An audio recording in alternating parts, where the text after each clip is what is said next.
これも修行のうち、実践、あらゆる悩みに反応しない、生活。本書を読む前、人生は考え方次第。人生は考え方次第という言葉は、一般的にはポジティブな視点や前向きな思考が人生の経験や結果に大きな影響を与えるという意味で使われます。考え方や態度が行動や結果に影響を与え、その結果、人生の質や方向が変わるとされています。この考え方にはいくつかの重要な側面があります。1、態度の重要性。人生に対する態度や考え方が、経験や出来事にどのように対応するかに影響を与えます。同じ出来事でも、ポジティブな態度を持っていれば前向きな経験となり、ネガティブな態度を持っていれば逆にストレスや困難と感じることがあります。2、目標の設定と達成。考え方は目標の設定とその達成にも影響を与えます。肯定的で前向きな考え方は、目標に対するモチベーションを高め、困難にも立ち向かえる力を提供します。3、人間関係の構築。ポジティブな考え方は人間関係の構築にも寄与します。他者との良好な関係を築くためには、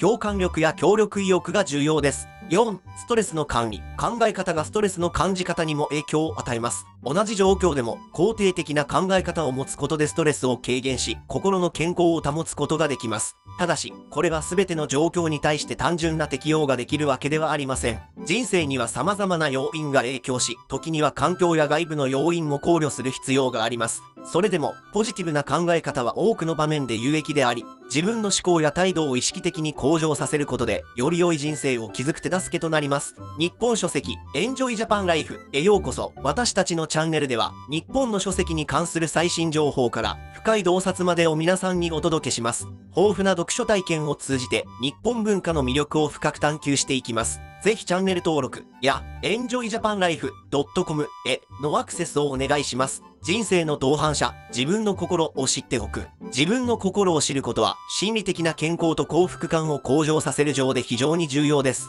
自分の感情や考え方、行動の動機を理解し、受け入れることで、より良い人生を築く手助けとなります。以下は、自分の心を知る上でのアプローチや重要なポイントです。1、感情の認識。自分の感情を認識し理解することは、心の健康にとって重要です。喜び、悲しみ、怒りなどの感情は人間らしさの一部であり、これらを受け入れることでストレスの軽減や適切な対処が可能となります。2、自己認識。自分自身の価値観や信念、強みや弱みを理解することは、自己認識を高める手助けとなります。自分が何を重要とし、どのような人間関係や環境が自分に適しているかを知ることが大切です。3、マインドフルネス。マインドフルネスは、今この瞬間に注意を向け、感じることや考えることに注意を払うことです。瞑想や深呼吸を通じて、現在の状況に集中し、冷静な心の状態を保つことができます。4、ストレスの対処。ストレスは避けられないものですが、適切なストレスの対処方法を見つけることが重要です。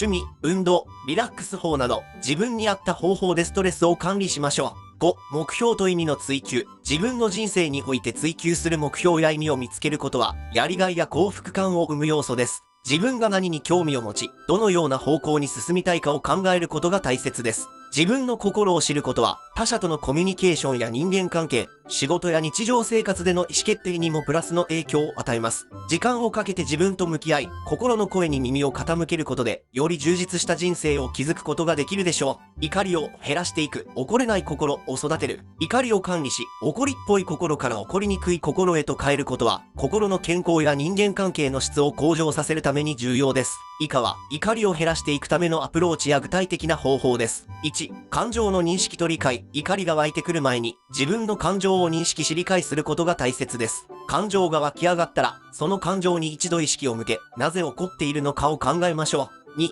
冷静な状態を維持する。怒りっぽい状態では劣勢に物事を判断することが難しいです。怒りを感じたら、深呼吸や数えることなどをして劣勢な状態を保つよう努めましょう。3、ストレス管理。怒りはストレスの一因となることがあります。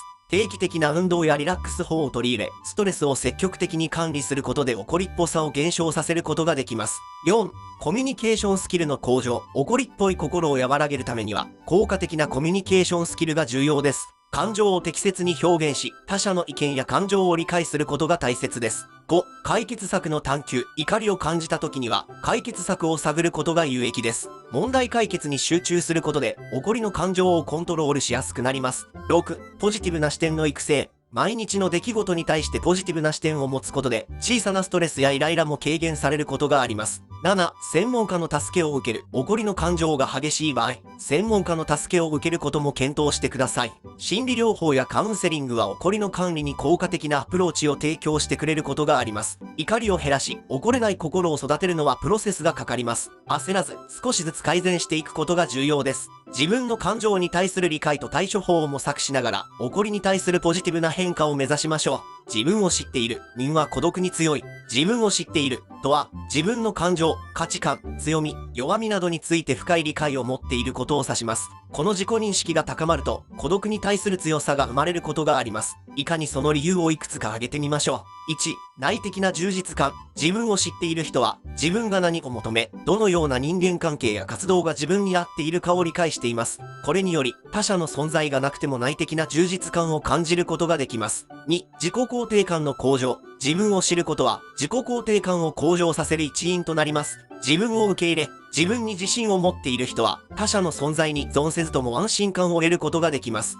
3、独立性の確立。自分を知ることは、自立心を育む一助となります。他者との関係がなくても、自分の意思で行動し、決定する力を持つことができます。4、価値観の明確化。自分の価値観を理解し、それに基づいて生きている人は、他者との価値観の不一致に対しても柔軟かつ堅固に対応できます。これが孤独に対する強さにつながります。5、孤独を受け入れる力。自分を知っている人は、孤独を避けるのではなく受け入れる力を持っています。孤独を経験することで、深い洞察や内省が生まれ、成長の機会となります。ただし、孤独に強いとされるからといって、他者とのつながりやコミュニケーションが不要というわけではありません。人間は社会的な動物であり、他者との関係が重要です。